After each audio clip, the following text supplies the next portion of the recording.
요한복음 2장 1절로 11절입니다. 찾으셔서 함께 합독으로 말씀을 읽겠습니다. 요한복음 2장 1절로 11절입니다. 찾으셨으면 함께 말씀을 합독으로 읽도록 하겠습니다.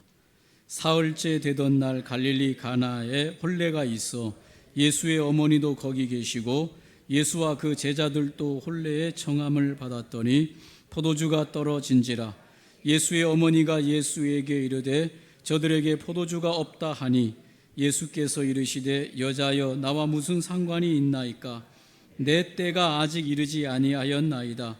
그의 어머니가 하인들에게 이르되 너희에게 무슨 말씀을 하시든지 그대로 하라 하니라. 거기에 유대인의 정결 예식을 따라 두세 통 드는 돌 항아리 6이 놓였는지라. 예수께서 그들에게 이르시되 항아리에 물을 채우라 하신즉 아귀까지 채우니 이제는 떠서 연회장에게 갖다 주라 하심에 갖다 주었더니 연회장은 물로 된 포도주를 맛보고도 어디서 났는지 알지 못하되 물 떠온 하인들은 알더라. 연회장이 신랑을 불러 말하되 사람마다 먼저 좋은 포도주를 내고 취한 후에 낮은 것을 내거늘 그대는 지금까지 좋은 포도주를 두었도다 하니라. 예수께서 이 첫 표적을 갈릴리 가나에서 행하여 그의 영광을 나타내심에 제자들이 그를 믿으니라. 아멘. 오늘 요한복음 2장 1절로 11절에 있는 말씀으로 첫 번째 표적이란 제목으로 함께 말씀을 나누기를 원합니다. 예수께서 이제 공생의 사역을 시작하셨습니다. 30살 때 예수님께서 이제 예수님의 하나님의 아들 메시아의 사역을 시작하셨을 때 일으키신 첫 표적으로 오늘 요한복음은 여기에 이 가나의 혼인잔치에서의 표적을 기록하고 있습니다. 예수께서 가나 지역에서 아프리카 가나가 아닙니다. 이스라엘 가나에서 가나라고 하는 지역에서 혼인잔치에 초대되었습니다. 이 혼인잔치에 예수님의 어머니 마리아도 참석하고 있었고 예수님과 예수님의 제자로 선택되어진 자들도 함께 이 혼인잔치에 초대되어서 참석하였습니다. 그런데 이 혼인잔치가 한참 진행 중 도중에 포도주가 떨어지는 문제가 발생했습니다. 이 포도주는 이 팔레스타인 지역에서 아주 중요한 혼인잔치에 없어서는 안 될 음식이죠. 어떻게 보면 가장 중요한 음식 중에 하나죠. 그런데 그 포도주가 떨어진 것입니다. 그럴 때 예수의 어머니가 예수님께 와서 이 포도주가 떨어진 문제, 이 문제에 도움을 요청합니다. 그러니까 예수님께서는 손님으로 초대돼서 이 잔치에 참여했는데 이 잔치에 포도주가 떨어졌어요. 그러면 손님이 책임져야 되겠어요? 그 잔치 주인이 책임져야 되겠어요? 잔치집 주인이 책임져야 되는데 손님으로 온 예수님에게 이 어머니 마리아가 가가지고 지금 문제가 생겼습니다. 이 잔치집에 포도주가 떨어졌습니다. 이렇게 예수님에게 이 문제를 해결하도록 요청하고 있습니다. 그러니까 예수님께서 그의 어머니에게 말하기를 아직 내 때가 이르지 않았다고 거부하십니다. 그럼에도 불구하고 예수의 모친 마리아는 하인들에게 명령하기를 예수님께서 무슨 명령을 하시든지 그대로 하라고 당부하고는 떠나버립니다. 그러자 예수님께서는 그의 때가 이르지 않았다고 말씀하셔 놓고도 오늘 떠나간 오늘 이 마리아의 그 하인들에게 시키기를 뭐라고 시키는가 하면 이 돌 항아리에 이 6개에 있는 돌 항아리에 두세 통 드는 돌 항아리 6개에다가 물 가득을 채워 넣으라고 이 하인들에게 일하는 사람들에게 합니다. 그래서 이 하인 일하는 사람들이 물을 길러다가 이 돌 항아리 6개에 아구까지 물을 가득 채웠습니다. 그럴 때 예수님께서는 뭐라고 말씀하시는가 하면 이 포도주를 떠서 저 연회장에게 갖다 주라고 말합니다. 그랬더니 이 연회장은 그 일하는 사람들이 가져온 포도주를 맛보고, 물로 된 포도주를 맛보고, 야, 이렇게 좋은 포도주를 지금에서야 내놓냐. 보통 잔치집에서는 처음 잔치가 시작할 때 좋은 포도주를 먼저 내놓고, 잔치가 한참 무르익을 때에는 좀 덜 비싼 포도주를 내놓는 것이 통상적인데, 이 집은 반대로 오히려 더 좋은 포도주를 지금 내어놓냐라고 연회장이 감탄했다라고 말하면서, 이 포도주가 어떻게 생겼는지는 물 떠온 하인들만 알지 다른 사람들은 모르는데, 제자들은 알아서 이 모든 표적을 보고 제자들이 예수를 메시아로 더욱 믿었더라. 아멘. 이 내용이 오늘 사건 첫 번째 표적 사건입니다. 예수님께서 물로 포도주로 변화시킨 이 사건이 예수님의 첫 번째 표적이다라고 요한이 기록을 하고 있습니다. 이 첫 번째 표적, 물로 포도주로 만드신 이 사건은 신기한 사건 중 하나가 아니라, 이 사건은 예수님이 하나님의 아들이시며 메시아임을 증거하는 표적입니다. 할렐루야. 그래서 오늘 요한이 특별히 이것을 첫 번째 표적이라고 기록하고 있는 것입니다. 이 표적을 통해서 예수님 자신이, 뒤에 문 좀 닫아주실래요? 이 표적을 통해서 예수님 자신이 물을 변화시켜서 포도주로 변화시키는 메시아이다라고 하는 것을 드러내신다.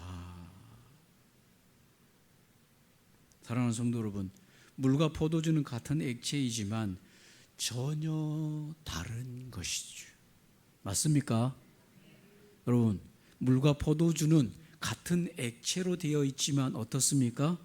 전혀 다른 것이죠. 예수님 당신이 메시아로 오셔서 물과 같은 인생들을 변화시켜서 포도주 같은 전혀 새로운 인생으로 변화시키는 메시아로 오셨다라고 하는 것을 이 기적을 통해서 보여주시는 것입니다. 맞습니까? 같은 액체처럼 보이지만 전혀 새로운 종이 물과 포도주인 것입니다. 세상 사람들은 이렇게 생각합니다. 예배당 나가서 예수 믿는 사람이랑 교회 안 다니고 세상에 사는 사람이랑 다 거기서 거기다. 세상 사람들은 그렇게 이야기합니다. 그러나 오늘 하나님께서는 물과 포도주로 말씀하고 있습니다. 물과 포도주는 같은 액체처럼 보이지만 완전히 다른 것입니다. 완전히 새로운 것입니다. 그런데 원래 물이었던 그것을 예수님께서 오셔서 메시아의 사역을 통해서, 메시아의 능력을 통해서, 메시아의 십자가의 권능을 통해서 그 종을, 물을 완전히 새로운 포도주로 바꾸어 놓으시겠다고 선언하시는 표적인 것입니다. 사랑하는 성도 여러분, 성도는 세상 사람들과는 완전히 다른 종입니다. 새로운 피조물입니다. 맞습니까? 이거를 정작 모르고 있는 사람들이 누가 모르고 있냐? 세상 사람들이 모르면은 세상 사람들이니까 모른다 치더라도 정작 예배당을 왔다 갔다 하면서 예수님을 마음에 영접해 놓고도 자기가 전혀 새로운 종류의 인생이라고 하는 것을, 그 가치와 존재를 모르고 살아가고 있는 인생들이 성도들이다 그 말입니다. 안타까운 일이죠. 여러분, 성도는 이 예수님 메시아의 사역, 십자가의 사역을 통해서 무리였던 인생이 완전히 새로운 포도주로 다른 종류로 변화된 종류가 성도입니다. 성도. 그래서 교인들을 교인이라고 말하지 아니하고 거룩한 무리, 카도시, 거룩하게 구별되어진 다른 종, 완전히 새로운 종을 성도라고 말하는 겁니다. 새로운 무리. 그래서 성경은 이 새로운 무리들을 뭐라고 말하는가 하면 새로운 피조물이라고 말합니다. 새로운 피조물, 새롭게 창조된 존재들이라고 말합니다. 오늘 예수님께서는 항아리 6개에다가 물을 채워놓고 예수님께서는 새롭게 그것을 창조하십니다. 물을 새로운 포도주로 창조하십니다. 누구든지 예수 그리스도를 영접하는 자, 예수님을 마음속에 믿고 하나님의 자녀가 된 자들은 새로운 피조물이다라고 선언하고 있습니다. 다른 종류입니다. 맞습니까 여러분? 세상 사람들과 같이 섞여서 살고 세상 속에서 사니까 세상 사람들은 저 사람이나 나나 다 다를 바 없고 살다가 죽어서 다 장례 치르면 끝나는 줄로 착각하는데 전혀 아닙니다. 새로운 종입니다. 새로운 피조물입니다. 거룩한 백성들입니다. 물과 포도주의 차이인 것입니다. 오늘 예수 그리스도께서 오셔서 인생을 완전히 새로운 종류로 변화시키는 이 메시아의 사역을 행하신다고 선언하는 첫 번째 표적이 바로 이 가나의 혼인잔치인 것입니다. 할렐루야. 여러분, 성도들이 그 가치를 알아야 돼요. 성도는 세상 사람들과는 완전히 새로운 거예요. 성도들이 날마다 예배당에 와서 얼굴이 편하지 못해요. 왜 편하지 못하는가 하면 세상 사람들과 자꾸 비교해서 한 주간을 살다가 보니까 야, 내가 저 사람보다 돈도 부족해, 내가 저 사람보다 배운 게 없어, 내가 저 사람보다 더 잘나지 못했어, 내가 이 사람보다 더 환경이 어려워. 자꾸 세상 사람들과의 어떤 이 세상 것으로 비교 평가해가지고 내가 비교 평가 절하되니까 자꾸 기가 죽어서 나는 왜 저렇게 이렇게 저 사람처럼. 여러분, 그 평가하면 안 돼요. 평가 자체가 아닙니다. 대상이 아니에요. 할렐루야. 완전히 새로운 피조물입니다. 하나님의 백성입니다. 거룩한 무리들입니다. 세상에 가진 거하고 비교할 수 없습니다. 세상 사람들 잘난 거 못난 걸로 비교할 수가 없습니다. 물과 포도주는 비교의 대상이 아니에요. 포도주와 포도주 관계는 비교의 대상이 될 수 있어요. 처음 것보다 나중 게 훨씬 좋다고 말할 수 있어요. 그러나 물과 포도주는 비교의 대상이 아닙니다. 맞습니까 여러분? 사랑하는 성도 여러분, 세상 속에 살면서 세상 사람들과 자꾸 비교 대상으로 자기 자신을 하는 동안 이 신앙을 모르고 있는 거예요. 자기 존재의 가치를 모르고 있는 겁니다. 왜 세상 사람들과 살면서 세상 사람들과 비교하면서 사냐 그 말입니다. 아닙니다. 물과 포도주는 비교의 대상이 될 수가 없는 겁니다. 새로운 종이에요. 새로운 종. 할렐루야. 포도주로 살아가시기 바랍니다. 하나님의 거룩한 백성으로 살면 됩니다. 세상 속에 세상 사람들과 절대로 비교 평가할 이유가 없습니다. 여러분은 성도로 살아내면 되는 겁니다. 할렐루야. 아멘 시큰 해놓고 또 가가지고 또 엉뚱한 짓 하지 마시고, 아멘을 진짜 아멘으로 하시고.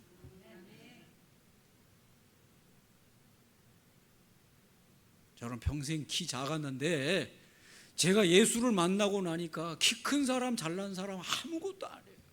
그래서 뭐요? 한마디면 끝나요. 예수 믿습니까? 안 믿어요? 예수 믿어야 되겠네요. 끝나는 거예요. 저는 여태까지 살면서 키 작은 것 가지고 컴플렉스 받아본 적이 없습니다. 가진 거 못 가진 거에 대해서 컴플렉스 가져본 적이 없습니다. 그래서요. 가지고 있어요? 그래서 예수 믿습니까? 안 믿어요? 예수 믿어야 되겠네요. 예수 믿으면 할렐루야. 예수 믿는 것으로 끝나는 거예요. 새로운 종이 돼버린 겁니다. 더 이상 이 세상 것하고 세상 것에 가진 것하고 뭘 가졌니 못 가졌니, 배웠니 못 배웠니, 생겼니 못 생겼니, 비교 대상이 아닌데 왜 그런 것으로 비교하면서 자기 자신을 괴롭히고, 아직도 자기 존재가 누군지 존재 확인이 제대로 안 돼서 오는 갈등인 것입니다. 정말 내가 포도주가 됐다면, 물이 변하여 포도주가 된 새로운 종이 그리스도로 말미암아 됐다 그러면 이 세상 어떤 것들로도 비교 대상이 되지 않아요. 그래서 뭐요? 예수 믿습니까? 예수님이 있습니까? 하나님의 자녀로 거듭났습니까? 성도입니까? 거룩한 하나님을 모시고 삽니까? 그러면 할렐루야로 끝나는 겁니다. 그게 안 됩니까? 예수 믿으세요. 아, 내가 좀 배웠고 내가 좀 가지고, 예수 믿으세요. 비교 대상이 안 되는 거죠. 할렐루야. 끝내는 겁니다. 더 이상 무슨 말 필요 있어요? 이 세상 잠깐입니다. 잠깐 있다가 죽어서 영원히 형벌받는 지옥에 갈 대상하고, 영원한 천국에 가서 하나님과 영생을 누릴 대상하고 어떻게 비교를 합니까, 여러분? 뭘 가지고 비교를 합니까, 여러분? 잠깐 있다가 사라지는 이 소유나 뭐 이런 것들은 잠깐 있다가 사라져 버리는 건데, 그것 가지고 영원한 것을 소유한 사람이 뭘 비교를 하면서 살아갑니까, 인생을? 정리하시기 바랍니다. 인생 정리 이거 안 되면 교회 와가지고도 계속 얼굴이 안 펴져요. 세상이 만만하지가 않아요. 여러분, 세상 만만하게 사세요. 할렐루야. 세상 만만하게 사세요. 별거 아니에요. 세상이 다 해봐야 세상이에요. 다 해봐야 물이라 그 말입니다. 포도주가 된 인생들이 이 물 같은 인생 속에서 무슨 그렇게, 성도들 오늘날 많은 사람들이 다 스트레스로 그냥 온갖 몸에 병원은 그렇게 좋아지고 약은 그렇게 많고 의술은 그렇게 뛰어난데 환자들은 점점 늘어나. 왜 그렇습니까, 여러분? 세상 속에서 너무 만만하게 살지 못하는 데서 오는 스트레스예요. 뭐가 그렇게 세상이 대단한 게 있습니까, 여러분? 뭐가 그렇게 세상이 그렇게 뭘 신경 쓸 게 있습니까, 여러분? 없습니다. 다 해봐야 물이에요, 물. 여러분, 물 그렇게 신경 쓰고 물 사용합니까, 여러분? 물을 뭘로 써요? 물을 뭘로 씁니까? 물처럼 쓰세요. 그냥 다 해봐야 물이요. 할렐루야. 옆에 사람 보고 말하세요. 물을 물처럼 쓰세요. 물을 금처럼 쓰지 말고. 할렐루야. 모두 물을 무슨 포도주 쓰듯이, 여러분 아세요? 포도주 쓰듯이 물 쓰지 말고 그냥 물을 물처럼 쓰세요. 그냥 다 해봐야 세상 물이요. 오늘 성경이 말씀하시잖아요. 물 갖다 보라. 갖다 봤어요. 그러나 그것을 변화시켜 완전히 새로운 변화는 그리스도로 말미암아 우리에게 준 변화된 인생이에요. 세상 별거 아닙니다, 여러분. 할렐루야.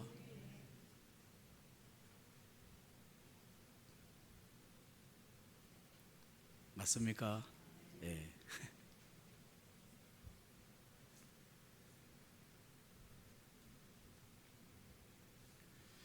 또 하나는 뭡니까? 예수님께서 아직 때가 이르지 않았고 잔치집에 참여했는데 이 떨어진 문제를 도와달라고 마리아가 와서 요청할 때 예수님께서 그 문제를 해결하십니다. 잔치집에서 포도주의 결핍은 얼마나 심각한 문제였겠습니까? 어디 가서 그 포도주를 금방 구해오겠습니까? 그러나 예수님은 인간의 이 결핍을 풍성하게 채워주시는 분이시다. 예수님이 이 세상에 메시아로 오신 이유는 예수 믿는 사람들을 괴롭히는 게 아니에요. 예수 믿는 사람을 더 어렵게 만드는 게 아니에요. 오늘 메시아로 오신 예수 그리스도께서는 인생의 결핍을 해결하시고 충만한 기쁨으로 채워주시기 위해서 오신 우리 주님이시다. 맞습니까? 이것이 바로 이 잔치집에서 가나의 혼인잔치에서 일으키신 예수님의 표적이에요. 결핍의 문제, 심각한 결핍의 문제를 하나님으로 충만하게 채워주실 수 있는 분이시다. 그래서 기쁨과 즐거움이 충만한 잔치가 되도록 유지하기 위해서 메시아가 오셨다고 하는 걸 증거하는 것입니다. 사랑하는 성도 여러분, 돈이 없는 사람들은 맨날 그렇게 생각해요. 무슨 생각합니까?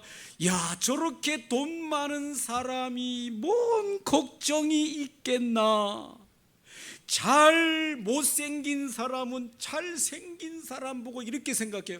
저렇게 멋있게 생긴 탤런트면 무슨 걱정이 있겠나. 아픈 사람들은 그래요. 건강한 사람을 보면 저렇게 건강한데 뭔 걱정이 있겠나고 생각하는데 쯔쯔쯔예요. 쯔쯔쯔. 인생을 아는 얘기일까요? 모르는 얘기일까요? 모르는 얘기요. 여러분, 돈 많은 사람 걱정 없죠? 돈 많아봤어야 뭘 자신 있게 얘기할 텐데, 여러분에게 잘생긴 사람 걱정 없이 살죠, 한평생. 잘생긴 분들 자신 있게 얘기하네. 아니라 그러시네. 그러면 건강하신 분들 인생 사는데 걱정 없으면서 살죠. 다들 비실비실하신가 봐.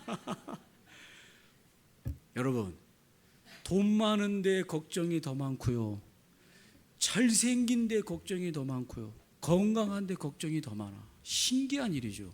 아니, 돈 없은 사람들은 돈만 있으면 그 모든 게 해결되리라고 생각하고, 못생기고 이렇게 생긴 사람들은 저렇게만 키 크고 멋지게 생기면 걱정 없이 살 것 같고, 어린 애기 같은 생각이지. 인생을 모르는 착각에서 오는 생각이에요. 여러분, 인생은요, 오늘 이 잔치집에서 포도주 떨어진 것 같은 인생살이에요. 돈이 많든 잘생기든 건강하든 뭐가 잘 되는 것 같은 그것도 잠시뿐이고, 여러분, 인생 자체가 잔치집에서 떨어진 포도주집처럼 근심 걱정이에요. 이게 인생이에요. 맞습니까, 여러분? 이게 인생에 왜 그렇습니까? 인생은 에덴의 동산에서부터 쫓겨날 때부터 하나님이 마련하신 그 에덴의 동산에서 죄짓고 그들이 하나님에게서부터 분리되는 그 순간 인생은 결핍이 찾아오기 시작했어요. 그가 아무리 돈이 많고 아무리 건강하고 아무리 잘생기고 아무리 재능이 뛰어나고 인기가 많아도 하나님에게서부터 분리되어진 그 인생은 뿌리 뽑힌 나무처럼 잠깐은 괜찮은 것 같을지 모르지만은 이 바다에서 물에서 건져진 물고기처럼 잠깐은 숨쉬고 포덕거리며 사는 것 같아도 그 인생은 금방 결핍이 찾아오는 인생들이라는 것을 성경이 오늘 선언하는 겁니다. 이 인생들이 살 수 있는 이 평강과 안식은 다시금 생명의 근원이신 하나님에게로 돌아가야 됩니다. 맞습니까? 하나님과의 깊은 연합이 진행돼야만 인생에 참 만족이 찾아옵니다. 할렐루야.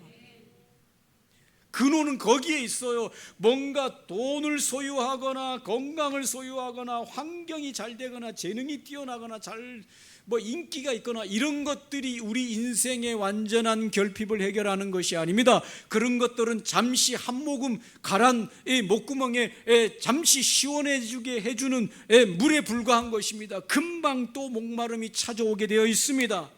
그러나 정말 하나님이신 예수 그리스도에게 우리가 진정으로 그 메시아의 만남이 깊어지는 그 순간 완전한 에덴 동산에서 물된 동산같이 어마어마한 저수지, 마르지 않는 저수지에서 물이 흘러내려오는 그 물을 공급받는 것처럼 인생이 완전해진다 그 말입니다. 그걸 설명하고 있는 겁니다. 인생의 모든 문제를 해결할 수 있는 분은 오직 예수 그리스도이고 이분이 메시아이시다. 이것을 설명하고 있는 기적인 것입니다. 여러분에게 물어보겠습니다. 이 메시아를 만났습니까?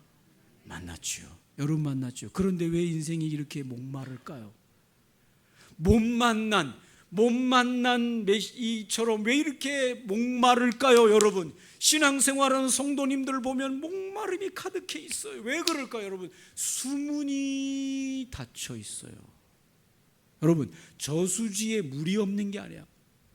저 바이칼 호수 같은 저수지예요.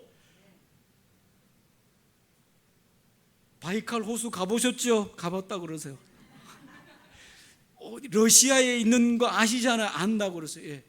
이 바이칼 호수가 러시아에 있는데 이 호수 물이 얼마나 많은지 이 물만 가지고도 전 인류가 얼마를 먹는다더라. 하여튼 바이칼 호수에 있는 그 물만 지금 현재 7-80억 인구가 그것만 먹고 써도 하여튼 어마어마한 긴 기간 동안에 먹는데요. 물이 얼마나 많은지. 할렐루야. 여러분, 이 바이칼 호수와 같이 이렇게 많은 공급원이 하나님이 우리에게 공급되어 있는데 뭐가 막혀 있는 겁니까? 뭐가 막혀서 우리가 목마를까요? 수문을 막아놓은 거예요. 물이 거기서 흘러 들어오는 하나님과의 관계의 문이 닫혀 있으니 물이 아무리 바이칼 호수만큼 많은들 우리에게서 그 물이 흘러내려오지 못하니까 목마른 거 아닙니까? 여러분, 수문을 열어야죠. 하나님 쪽에서의 수문은 항상 열려 있습니다. 그러면 뭐가 닫혀 있을까요? 내 쪽에서의 수도 꼭지를 잠가 놓고 있는 거예요. 물이 안 나와. 왜 물이 안 나올까요? 꼭지를 잠가 놓고 있어요. 여시기 바랍니다. 하나님과의 관계 문을 여세요. 할렐루야. 휴대폰 열지 말고 하나님과의 관계를 여세요. 할렐루야. 여러분, 휴대폰 하는 시간이 많아요? 하나님하고 기도하는 시간이 많아요? 보나 마나죠. 하나님과의 관계의 문을 여세요. 처음부터 그렇게 길게 안 열려요. 한 5분만 내가 집중해서 하나님하고 기도해서 물을 틀어요. 그래서 영적인 물을 트세요. 하나님, 5분만 집중해서 하나님, 이런 문제 저런 문제 이거 저거 하나님께서 공급해 주셔야만 것 같습니다. 문을 열고 기도하셔요. 5분 동안 물이 쭉 나와요. 그리고는 안 돼. 또 다른 데로 또 이 생각이 집중이 흐트러져. 안 돼. 여러분, 그걸 계속해서 훈련해야 돼요. 5분이 10분이 되고 10분이 20분이 되고 20분이 30분이 되고 30분이 1시간이 되고, 그래서 하나님과 함께 깊이 기도하면 기도할수록 놀라운 것은요, 그 아래 있는 이 샘물들은 파면 팔수록, 쓰면 쓸수록, 퍼내면 퍼낼수록 물이 나오는 거예요. 아시겠어요? 아무리 물이 많은 이 샘물이라도 퍼내지 않고 써내지 않으면 어떻게 됩니까? 샘이 막혀요. 샘이 막혀. 안 나와. 퍼내야 돼. 퍼내면 퍼낼수록 물이 콸콸콸콸 더 넘치게 하는 게 원리입니다. 하나님과의 관계의 문들을 열어야 됩니다. 하나님의 어마어마한 그 수문이 열려 있는데 우리 쪽에서 그걸 퍼내는 훈련을 해야 되는, 기도로 하나님과 만나야 돼요. 영적인 교제해야 됩니다. 아멘입니까? 아무리 더워도 핸드폰 하잖아요. 아무리 더워도 뭐 하잖아요. 여러분 더워도 하나님 앞에 기도해야 돼요. 영적인 문을 열어야 됩니다. 그러면 오늘 이 메시아로부터 이런 영적인 변화의 역사, 하나님의 역사, 하나님의 능력을 체험하게 되고 경험하게 되고 영적인 콸콸콸 흘러내리는 하나님의 놀라운 충만함을 경험하게 되는 것입니다. 우리 쪽에서 막혀 있는 겁니다. 주님 쪽에서 막아둔 게 아니에요. 내 쪽에서 막혀 있는 거예요. 그걸 퍼내는 훈련을 계속 해야 됩니다. 처음에는 한 바가지밖에 안 나옵니다. 처음에는 반 바가지밖에 안 나옵니다. 그러나 그것을 계속해서 퍼내기 시작할 때 이 수문이 서서히 열리기 시작하면서 막 터지는 그런 영적인 하나님의 사람들로 세워지기를 주님의 이름으로 축복합니다. 기도하겠습니다. 오늘 이 가나의 혼인잔치는 예수 그리스도께서 메시아인 것을 증명하는 것입니다. 예수님께서 우리를 물과 같은 인생을 변화시키고 포도주와 같이 인생을 변화시키시는 주님이시고 주님은 우리의 결핍을 해결하시는 주님이시다라고 하는 걸 보여주시는 겁니다. 오늘 하나님 아버지요, 주님을 만난 우리가 정말 우리의 모든 결핍이 해결되어지도록 우리 쪽에서 막혀있는 이 모든 영적인 문들을 우리가 열어갈 수 있도록 기도와 영적인 회복으로 나아갈 수 있도록 축복하여 주시옵소서. 함께 기도합니다. 좋으신 하나님 아버지,